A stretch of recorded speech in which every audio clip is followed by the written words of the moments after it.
Oppenheimer presenta. Llega a usted por cortesía de...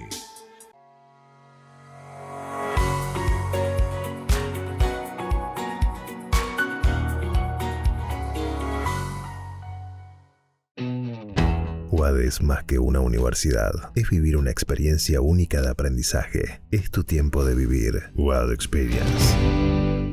¿Por qué hay gente infeliz en todas partes? Las encuestas muestran que hay una ola de insatisfacción y un aumento de estrés, tristeza y frustración que recorre el mundo. En Cómo salir del pozo, el periodista Andrés Oppenheimer comparte novedosas estrategias para combatir la infelicidad. Con entrevistas a los máximos gurúes mundiales de la nueva ciencia de la felicidad, nos cuenta cómo los países, las empresas y las personas están usando la inteligencia artificial y la psicología positiva para aumentar su satisfacción de vida. Ya está a la venta en librerías y tiendas en línea.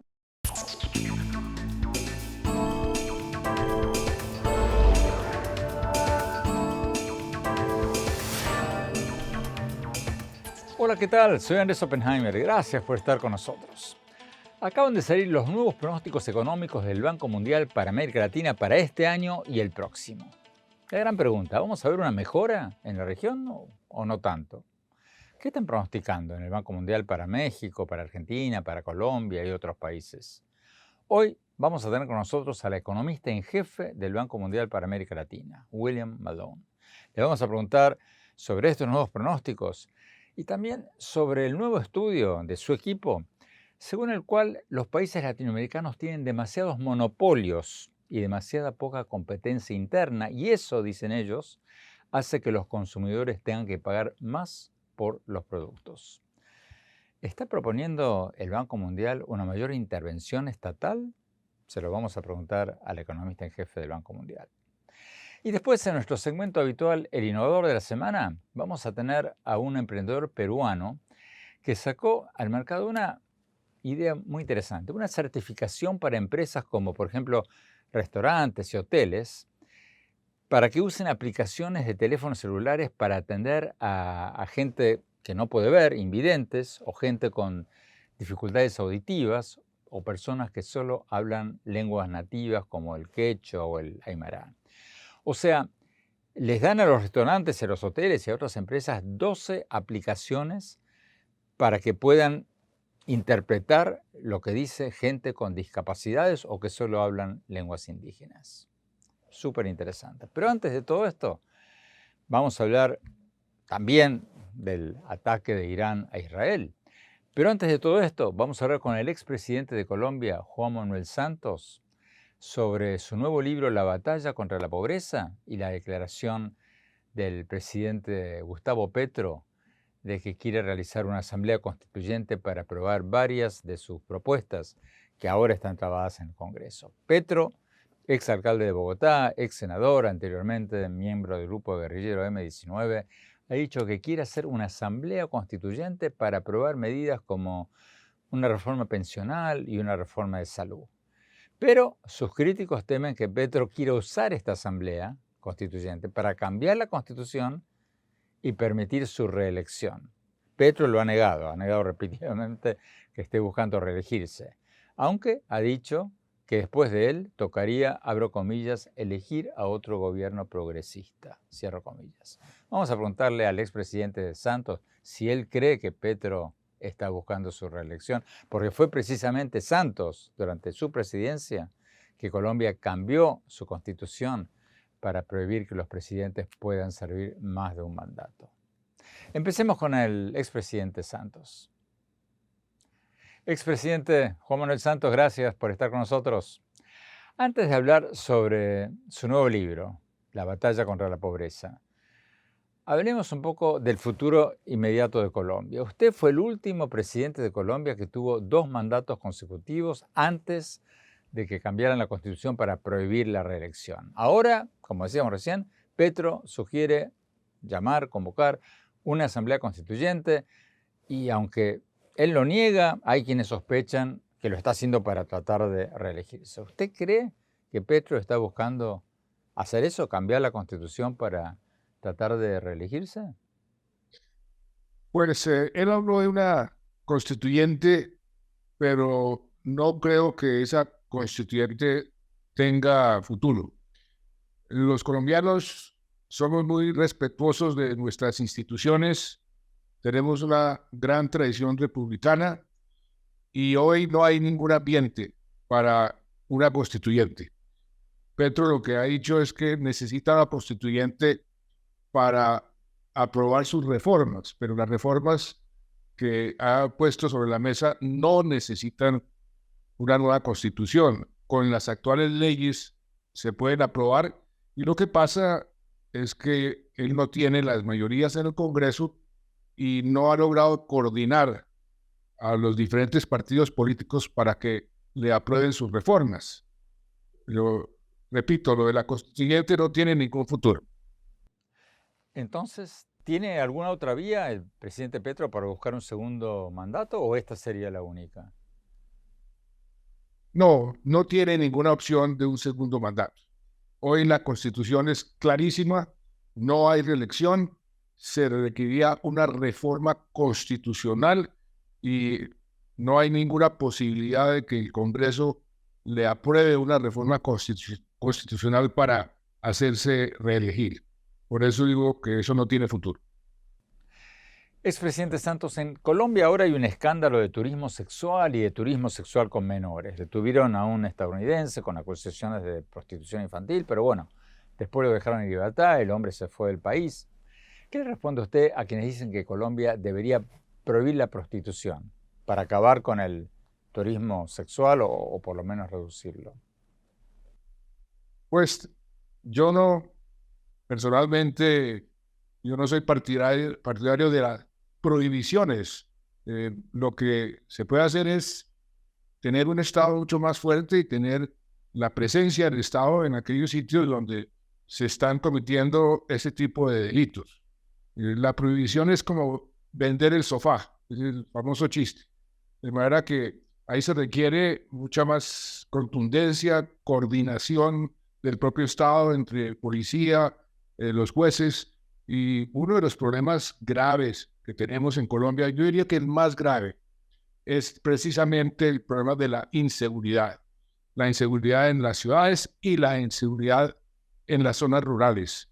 Eso es producto de varios factores y creo que si hay algo que tenemos los colombianos que tratar de resolver es el problema de la seguridad. Me dejó con la curiosidad de saber cuál es el famoso chiste del sofá. Me encantan los chistes, pero ese no lo conozco.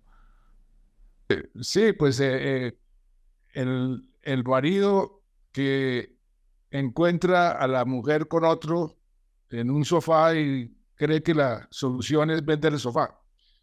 Esa no es la solución para salvar el matrimonio. Muy bueno.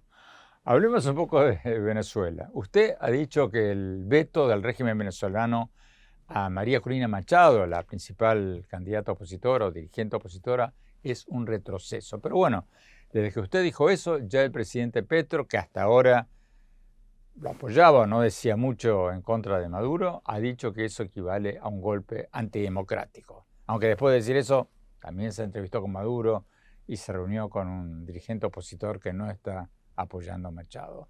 ¿Hay un cambio en la postura de Petro hacia Venezuela o no? Mire, sobre la situación en Venezuela y la situación de Maduro, yo desde hace tiempos, inclusive se lo dije al presidente Trump en el año 2017, no sean ingenuos. Maduro nunca va a dejar el poder si no le establecen lo que se llama un puente de oro. Es una salida digna. Sin eso, no hay la menor posibilidad que él permita unas elecciones donde pueda perder. Y ha sido la constante. El acuerdo de Barbados fue una ingenuidad pensar que lo iba a cumplir y la decisión de inhabilitar a María Corina Machado pues es producto de esa situación. Él no va a permitir que unas elecciones limpias le quiten a él el poder. solamente, repito, con una negociación y lo que llaman los negociadores de paz, un puente de oro, podrá haber un cambio en Venezuela.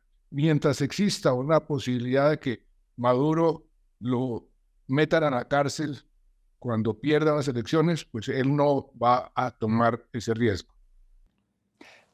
Pero ¿cómo? En su experiencia de negociador de paz con la guerrilla colombiana y en otros procesos mundiales, ¿cómo podría funcionar un puente de oro como el que usted menciona? En su momento se lo plantea el presidente Trump. Si hay algo que se necesita es que las acusaciones ante la Corte Penal Internacional se eliminen, se acaben. Y eso solamente lo puede hacer el Consejo de Seguridad.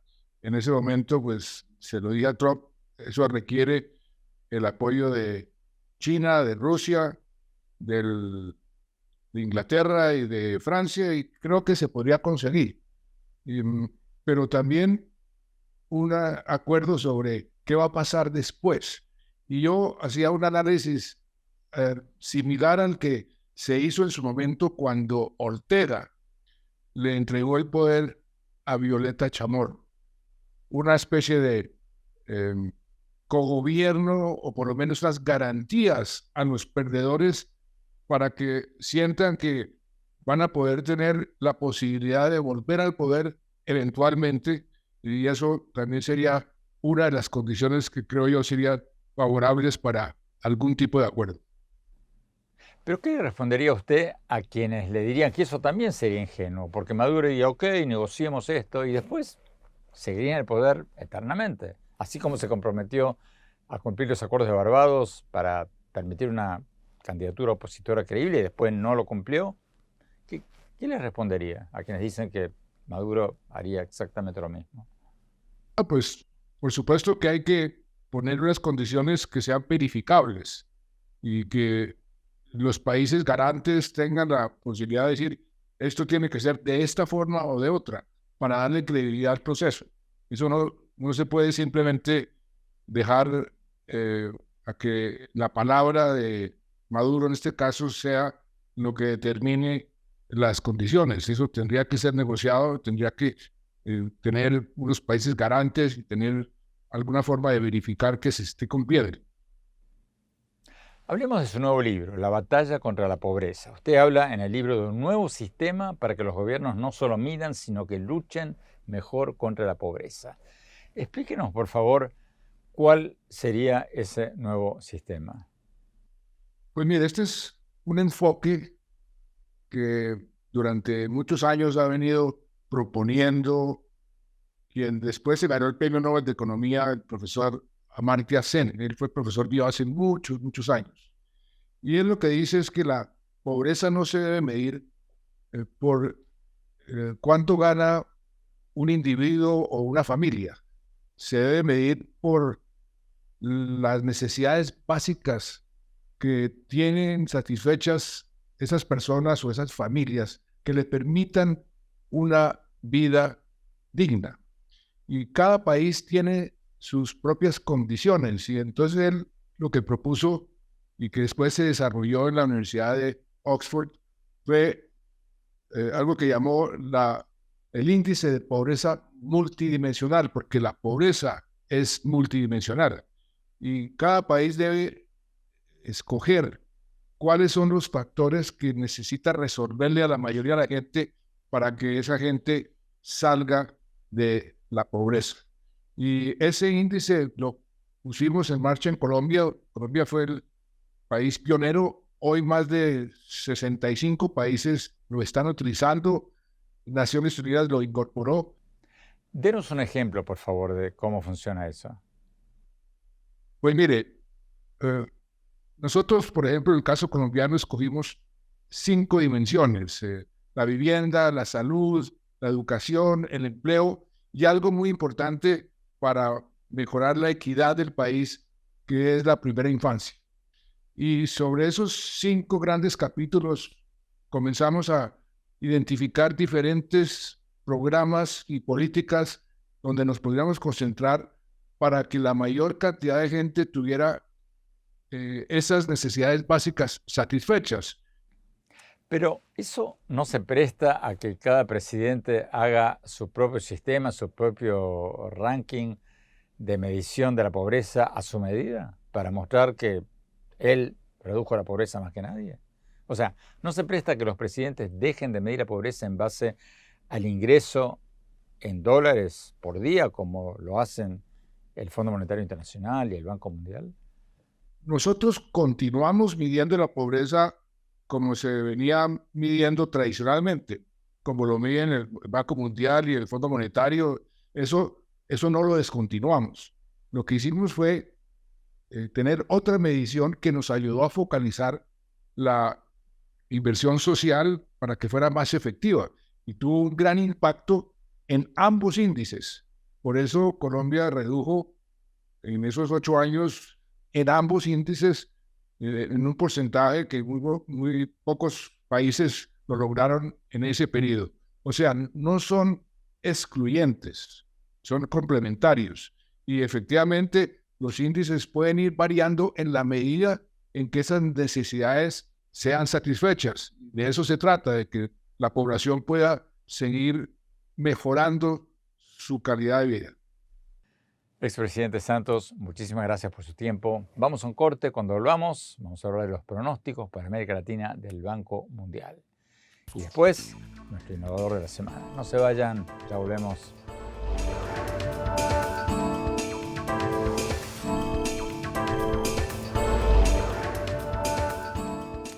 Gracias por seguir con nosotros. El Banco Mundial, una de las instituciones financieras más importantes del mundo, acaba de dar a conocer sus pronósticos económicos para América Latina y cada país de la región. Tenemos con nosotros al principal autor de ese estudio y el economista en jefe del Banco Mundial para América Latina, William Malone. Vamos a preguntarle en cuánto estima el Banco Mundial que van a crecer las economías de América Latina este año y el próximo. También le vamos a preguntar sobre la conclusión de este nuevo informe de que nuestros países tienen demasiados monopolios y demasiada poca competencia interna, y eso hace que los consumidores paguen más por los productos. ¿Está proponiendo el Banco Mundial una mayor intervención estatal cuando los economistas ortodoxos dicen lo contrario, dicen que ya tenemos demasiadas regulaciones? Vamos a la entrevista. William Malone, muchas gracias. Gracias por estar con nosotros. Ustedes acaban de sacar este informe del que hablábamos recién con los pronósticos. ¿Qué están vaticinando? ¿Van a crecer las economías de la región o la región va a seguir estancada o medio estancada? Yo diría medio estancado. Estamos prognosticando 1,6% de crecimiento para la región, pero es importante darse cuenta de que la mayoría de esta caída en pronóstico se debe a la situación en la Argentina. Cuando se quita la Argentina, estamos más o menos en 2,2%. Entonces, esto es más cerca a nuestros pronósticos y más cerca a la tendencia de las últimas 2 décadas acá en América Latina. Es decir, que no es bueno y que tenemos que encontrar formas de acelerar el crecimiento. Para asegurarme de que lo entendí bien, usted dice que América Latina va a crecer un 1,6% este año, que es menos de lo que se esperaba y que si sacamos a la Argentina de esta tabla, el crecimiento sería mayor, del 2,2% este año. Correcto. ¿Qué va a pasar el año que viene? ¿Ustedes pronostican que van a mejorar las cosas en el 2025? Sí, estamos pensando en 2,7% para 2026, incluyendo Argentina. Entonces, bastante mejor, ¿no? Eso dicho, es importante tomar una visión de largo plazo siempre con esas cifras, ¿no? Los altibajos de un año a otro año no importa tanto. Para mí lo preocupante es que estamos creciendo en 2,5 más o menos. Si uno mira la década de los 2010, por ejemplo, estamos creciendo en 2,2. Entonces tenemos problemas del largo plazo. Eso es lo que le iba a preguntar ahora. ¿Cómo compara eso con el resto del mundo emergente? ¿Cómo compara esto con Europa del Este, con los países asiáticos, incluso con los países africanos? Pues no sé si África es el comparador correcto, pero si se toma todos los países emergentes o emerging markets, economías, están creciendo en 4,5, 5% más o menos a través de la década. Estamos en como 2,2. Entonces, eh, hay un problema grave ahí. O sea, somos la región que menos crece del mundo emergente. Sí, ¿Cómo ve la economía de México, de Colombia, de Argentina? pues en México estamos esperando 2,3%, Colombia 1,3%, ¿De Argentina? Argentina menos 2,8% este año. Y para el 2026 están viendo un repunte, si entendí bien.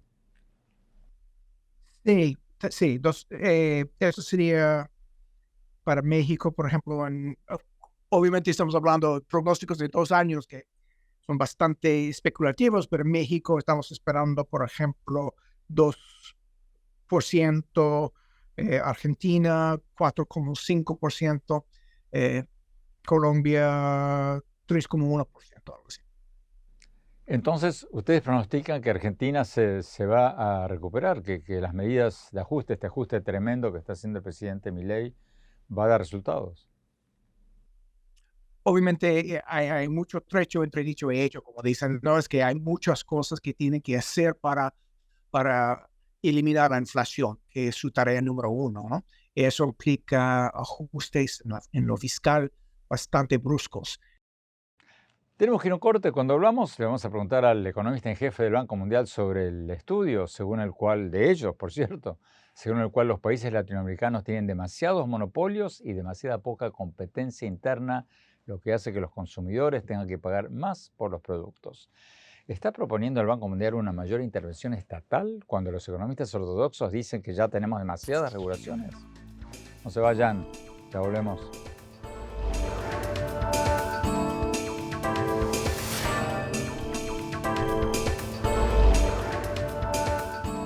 Gracias por seguir con nosotros. Estamos hablando con el economista en jefe para América Latina del Banco Mundial, una de las instituciones financieras más importantes del mundo, que acaba de dar a conocer sus pronósticos económicos para América Latina y cada país de la región.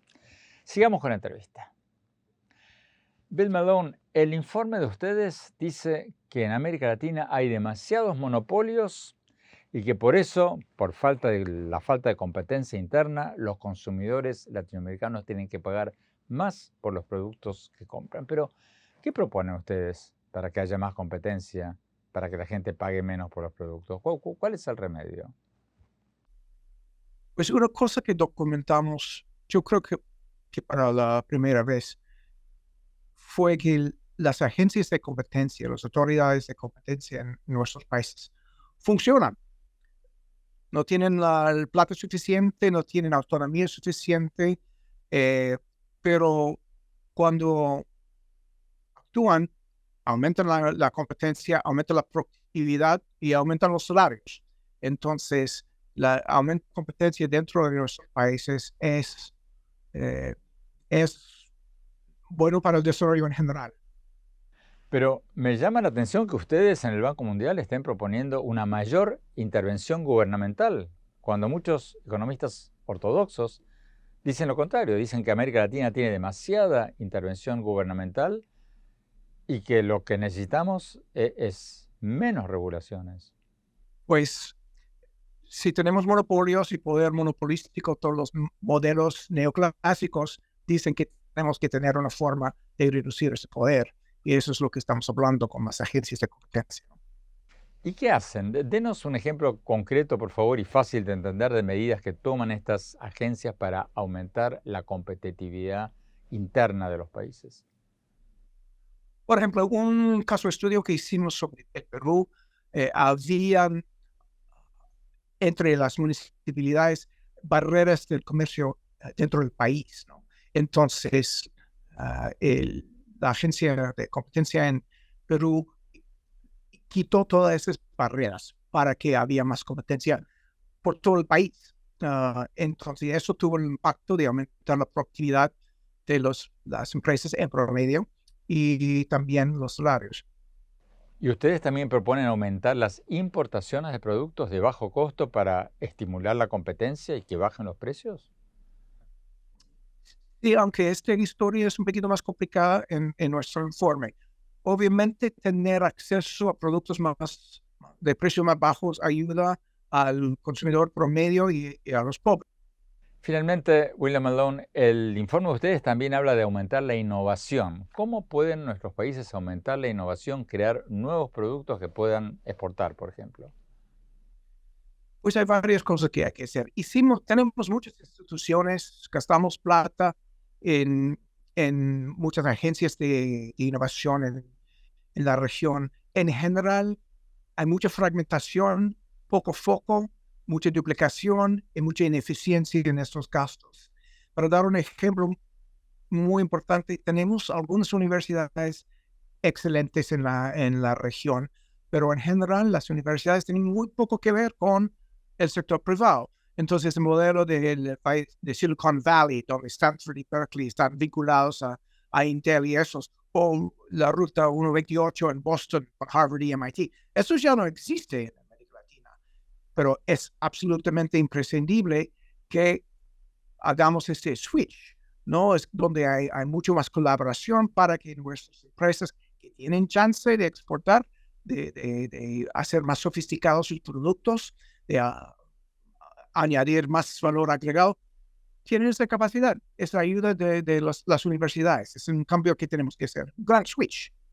Por ejemplo, que en las universidades los profesores universitarios hagan investigación y sean contratados por las empresas mientras están en la universidad para hacer investigación y después se dividan los beneficios. De eso están hablando.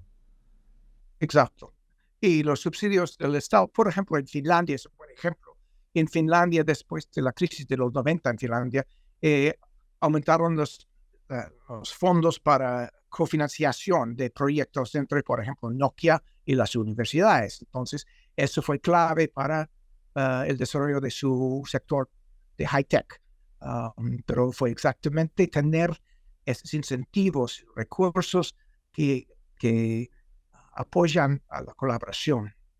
William Malone, muchísimas gracias por esta entrevista. Tenemos que ir a un corte. Cuando volvamos, nuestro segmento habitual, El Innovador de la Semana. Y después, mi reflexión sobre el tema del momento, las crecientes tensiones en el Medio Oriente tras el ataque de Irán a Israel. No se vayan, ya volvemos.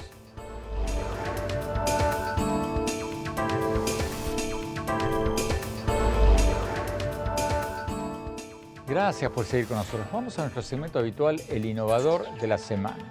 Hoy vamos a tener con nosotros a Jorge Roja Barnett, el fundador de Yapaycuy. Es una empresa que sacó al mercado una certificación internacional para empresas como restaurantes y hoteles para que usen sus aplicaciones de teléfonos celulares, las de esta empresa, para traducir conversaciones con gente ciega o con dificultades auditivas, o que solo hablan lenguas nativas como el quechua o el aymara. Ya tienen 12 aplicaciones para personas con discapacidades o que hablan lenguas indígenas. Vamos a la entrevista. Jorge, gracias por estar con nosotros. Cuéntanos, por favor, ¿qué es Yapaycuy? Bueno, Yapaycuy es una certificación internacional que permite que cualquier organización o establecimiento que brinda atención al cliente pueda convertirse en inclusivo conforme a la normativa, conforme a las leyes, conforme a la atención al cliente con calidad, en este caso puntualmente a las personas con discapacidad o personas que, por ejemplo, hablan lenguas originarias como el quechua, el aymara y otras lenguas en Sudamérica. Lo que estamos haciendo nosotros es transformar las organizaciones, transformar los establecimientos para que se pueda dar la atención adecuada conforme a la normativa. ¿Cómo lo hacemos? A través de tecnología. Leí que tienen una aplicación, por ejemplo, que traduce lenguaje de señas en tiempo real. ¿Cómo funciona eso? Sí, nosotros tenemos actualmente para personas con discapacidad 12 aplicaciones, 12 softwares que permiten que se coloquen dentro de nuestra certificación cuando nosotros básicamente hacemos un trabajo en una organización. No solamente otorgamos una aplicación para que esto pueda de alguna manera ser un intermediario entre la comunicación de una persona que puede o no puede escuchar o una persona que puede o no puede ver, sino que incluye todo un sistema que permite que efectivamente la aplicación sea una herramienta más. ¿Qué significa Yapaycuy, el nombre de tu empresa? Sí, Yapaycuy, bueno, básicamente es una palabra en quechua que significa inclúyeme, añádeme, agrégame. Lo que nosotros buscamos evidentemente es inclusión. Buscamos que las empresas puedan transformarse para que puedan dar el servicio que merecen las personas con discapacidad, por ejemplo. Y no solo las personas con discapacidad, sino también personas que tienen exclusión, en este caso, por la lengua en la que hablan, por ejemplo. ¿Cómo se te ocurrió esta idea? Yapaycuy nace porque, bueno, básicamente mi abuelita es una persona quechua hablante, es una persona que también tenía discapacidad auditiva. En base a ello es que hace muchos años, yo antes de ser inclusive profesional en ingeniería, pensaba en cuando salía con ella cómo podría realmente dar calidad cuando ella salga, por qué los establecimientos no pueden atenderla, por qué tiene que siempre ir acompañado de mí o de mi mamá, por qué tiene que ser el tema tan complejo. Por ahí nace un poco mi motivación, igual mis otros colegas en la empresa tienen otro tipo de motivaciones, pero en mi caso puntual, la motivación nace por ahí, ¿no? Nace porque en el tema de discapacidad, cuando una persona no oye, cuando una persona tiene discapacidad auditiva severa o hipoacusia, realmente las condiciones que te rodean cambian, todo cambia y los lugares no están lamentablemente adaptados para que las personas a veces se puedan desarrollar.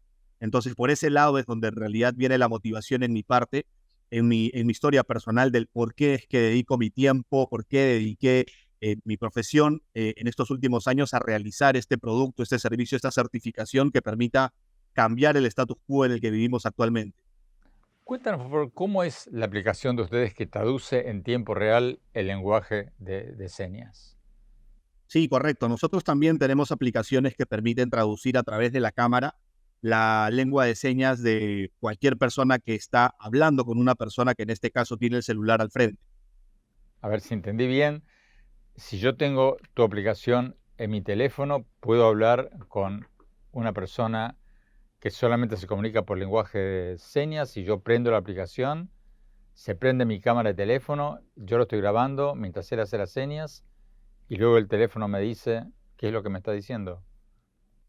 Sí, correcto. Lo que permite es deletrear cualquier seña que se pueda hacer en el sentido que permita una comunicación lo más práctico y fluido posible. Más, sin embargo, en nuestras certificaciones, nosotros lo que utilizamos es la otra aplicación que básicamente permite interactuar de manera rápida, debido a que cuando uno utiliza una aplicación que en tiempo real empieza a hacer la traducción, tiene siempre una latencia, una demora. Lo que nosotros estamos buscando siempre en atención al cliente es rapidez, es que sea eficiente.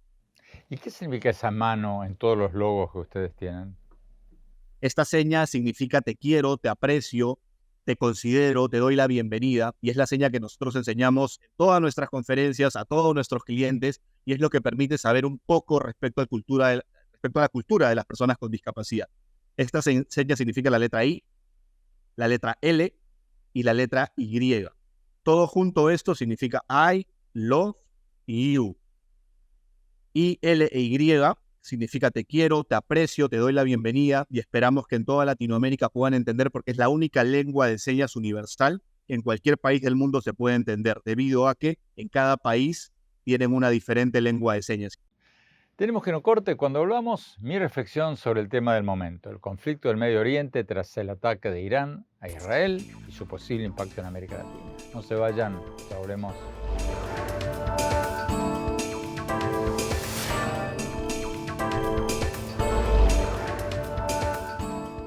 Gracias por seguir con nosotros. El ataque de Irán a Israel con más de 200 cohetes y misiles fue condenado enérgicamente por el Grupo de los Siete, que agrupa a las democracias más desarrolladas del mundo, o sea, Estados Unidos, Japón, Alemania, Reino Unido, Francia, Italia y Canadá, que expresaron su, abro comillas, condena inequívoca, cierro comillas, a Irán por este ataque y expresaron su solidaridad, palabra textual, con Israel. Igualito, de la misma manera, se expresó en un comunicado la Secretaría General de la Organización de Estados Americanos, de la OEA. Y muchos países latinoamericanos como Argentina, Chile y Ecuador se unieron a estas condenas explícitas, claras a Irán. Pero otros no lo hicieron. Los presidentes de México, Brasil y Colombia y Bolivia hicieron llamados a la paz pero no condenaron explícitamente a Irán. El presidente mexicano Andrés Manuel López Obrador, por ejemplo, dijo el 15 de abril que la postura de México, abro comillas, es no condenar a ninguna de las partes, sino buscar el diálogo y el que cese la guerra, cierro comillas. El presidente de Colombia, Gustavo Petro, incluso criticó la declaración de la OEA condenando a Irán. La respuesta de estos presidentes es parecida a la posición de neutralidad que tomaron varios de ellos recientemente respecto a la invasión rusa a Ucrania, incluso después de que algunos de ellos la condenaron inicialmente en las Naciones Unidas. Pero acá va la pregunta: ¿se puede ser neutral cuando un país bombardea a otro sin haber sido atacado antes en su propio territorio? Si nos declaramos neutrales ante la invasión rusa a Ucrania o ante el ataque de Irán a Israel, ¿no estamos sentando un precedente para que Rusia invada Polonia o para que Estados Unidos algún día se tome un pedazo de Baja California en México? Irán dice que su ataque fue una respuesta al bombardeo de Israel a sus militares en Damasco, Siria, donde murió un alto jefe militar iraní que, según Israel, era un alto mando del grupo terrorista Hezbollah, apoyado por Irán, que frecuentemente bombardea el norte de Israel. Dicho sea de paso, la máxima Corte Penal de Argentina dio por probado pocos días atrás que Hezbollah, este grupo de que estamos hablando, apoyado por Irán, fue responsable del ataque terrorista contra el Centro Comunitario Israelita AMIA en Buenos Aires en 1994. Ustedes recordarán, ese ataque dejó 85 muertos y unos 300 heridos. Pero bueno, volviendo al ataque de Irán a Israel ahora, hay que preguntarse también si no es irónico que muchos líderes políticos que se autodefinen como progresistas casi nunca dicen una palabra sobre la discriminación contra las mujeres o los gays o otras minorías en Irán. Las mujeres en la República Islámica de Irán tienen que llevar la cara cubierta con un velo todo el tiempo. No pueden pedir un pasaporte para salir del país sin el permiso de sus maridos. Pueden ser casadas desde que cumplen 9 años, según reportó el 14 de septiembre la revista Time. Y las leyes del régimen iraní de la República Islámica de Irán contemplan la pena de muerte para los gays, como lo señala este mismo artículo. No es muy progresista que digamos. El 8 de marzo, la Misión Internacional Independiente de Investigación sobre Irán de las Naciones Unidas emitió su primer informe concluyendo que, abro comillas, la discriminación institucional generalizada contra mujeres y niñas en Irán, abro comillas, ha resultado en graves violaciones a los derechos humanos, muchas de las cuales constituyen crímenes de lesa humanidad, cierro comillas. No lo digo yo, lo pueden encontrar en la página de internet del Consejo de Derechos Humanos de la ONU. Pregunta: ¿es defendible bajo cualquier punto de vista, y más por quienes se consideran progresistas, el régimen de Irán? Yo me pregunto si no condenar explícitamente el ataque de Irán a Israel, que fue lo que hicieron varios presidentes latinoamericanos que se autodefinen como progres, no es sentar un precedente peligroso para la paz internacional y mostrar una cierta complicidad con un régimen cavernario. No hay otra forma de llamarlo. Bueno, los dejo por hoy con esa reflexión. Los invito a visitar mi blog en el sitio de internet andresopenheimer.com. Visítenme también en mis redes sociales, en X, en mi página de Facebook, en mi cuenta de Instagram. Y no se pierdan mi nuevo libro, Cómo salir del pozo, sobre cómo combatir el atraso económico y el populismo y aumentar la felicidad de nuestros países. Gracias. Hasta la semana próxima.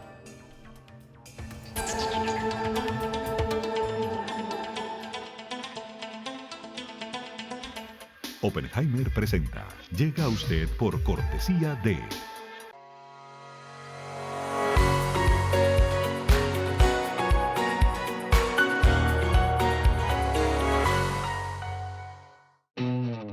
UAD es más que una universidad, es vivir una experiencia única de aprendizaje. Es tu tiempo de vivir. UAD Experience.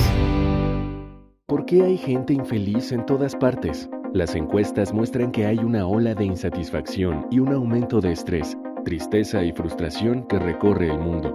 En Cómo salir del pozo, el periodista Andrés Oppenheimer comparte novedosas estrategias para combatir la infelicidad. Con entrevistas a los máximos gurúes mundiales de la nueva ciencia de la felicidad, nos cuenta cómo los países, las empresas y las personas están usando la inteligencia artificial y la psicología positiva para aumentar su satisfacción de vida. Ya está a la venta en librerías y tiendas en línea.